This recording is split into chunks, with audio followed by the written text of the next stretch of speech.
Hello guys, Radhe Radhe. ये है part 2 किसका, जो अगर आप 12th क्लास में आ रहे हैं और आपने 11th आपकी या तो ज़्यादा अच्छी नहीं गई है या ठीक भी गई है, तो भी ये वीडियो आपके लिए है। तो अब मैं अगला पॉइंट बताता हूँ आपको कि मतलब समय बचेगा। मैंने बताया था आपको कि अगर आपने पहले से जेईई मेंस और जेईई एडवांस आपने एक्सरसाइज कर ली है सारी की सारी, आपके पास समय बचेगा तो 11th से रिवाइज करेंगे। ये बात भी मैंने आपको बता दी। पेपर का एनालिसिस बताना है अभी आपको। हाँ, अब मैं टीचर से कहूंगा, अगर आप क्लास में बैठे हुए हैं, अगर आपको कोई भी छोटा सा भी डाउट आता है ना, तो आपको क्या करना, अगर आपको जेईई मेंस में अच्छी खासी रैंक लानी है तो आपको टीचर्स की नजर में आना ही पड़ेगा। टीचर्स से आपका अच्छा खासा कांटेक्ट होना चाहिए, ठीक है। तो अब अपन क्या करेंगे कि क्लास में बैठे हैं अपन, अब छोटा सा भी डाउट आएगा तो हाथ खड़ा करेंगे, टीचर से डाउट पूछेंगे कि sir I have a doubt in this topic and why do magnesium +2 charge, मतलब छोटे छोटे डाउट अभी आएंगे तो पूछेंगे। आंसर भी अगर आपका आंसर आ जाता है, अपने डाउट तो क्लास में पूछिए, लेकिन अगर आपका आंसर आ जाता है तो अपनी ज्यादा उचकने की जरूरत नहीं है क्लास में, ठीक है। कि सर मेरा आंसर आ गया, एक्स की वैल्यू 2 होगी, मेरा आंसर आ गया अल्फा बीटा बराबर 4, अल्फा की वैल्यू 2 है, बीटा की वैल्यू 3, नहीं करना है। क्लास में तो कभी किसी को दिखाना नहीं है, क्लास में डाउट ही पूछिए, कभी भी ज्यादा अपनी होशियारी मत दिखाइए, ठीक है। कुछ नहीं होगा, आपको ओवर कॉन्फिडेंस आएगा, फिर आपका क्या हो जाएगा, डाउनफॉल हो जाएगा, कमबैक की बजाय डाउनफॉल और हो जाएगा। ऊंचा की जरूरत क्लास में बिल्कुल भी नहीं है।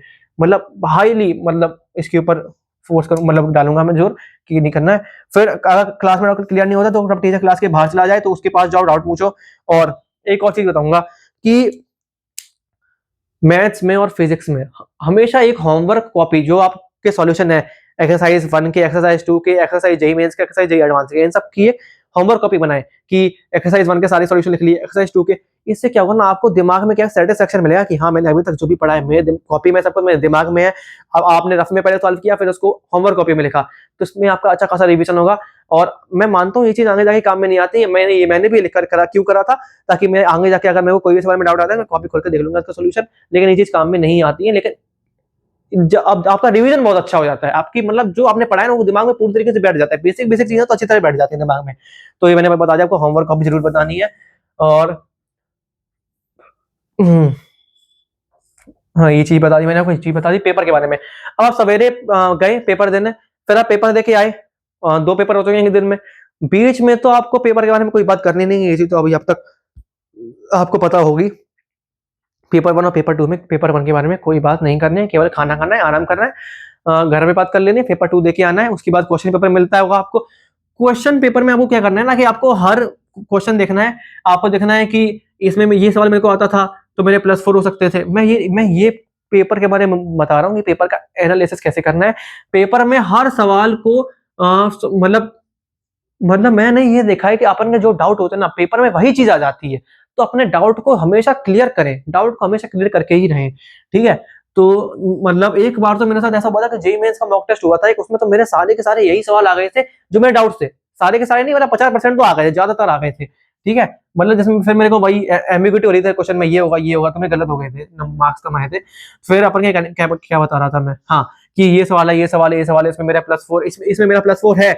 और अगर सही से करता, कि मतलब अपन को ऐसा लगता है ना कि घर में बैठ के मेरे ज्यादा मार्क्स आ जाते हैं, वहां पे जाके पता नहीं एग्जाम प्रेशर होता है क्या होता है। मतलब अगर आप ये चीज करेंगे ना तो आपका एग्जाम प्रेशर खत्म हो जाएगा।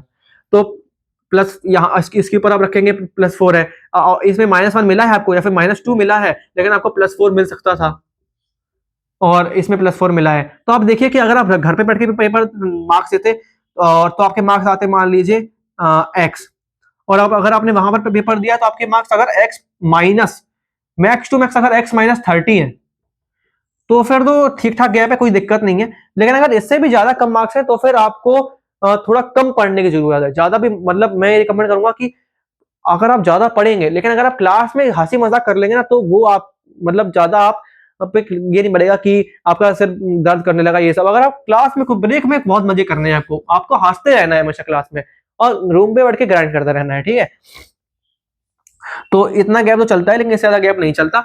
और ये चीज मैंने आपको बता दी कि आपको ऐसे ऐसे नंबर मार्क्स जोड़ने हैं, और पेपर के हर एक सवाल को टीचर से या दोस्तों से पूछना है कि ये कैसे हुआ, जो भी सवाल नहीं हुआ, जो हो गया उसकी भी फिर तो कोई दिक्कत ही नहीं अगर हो गया।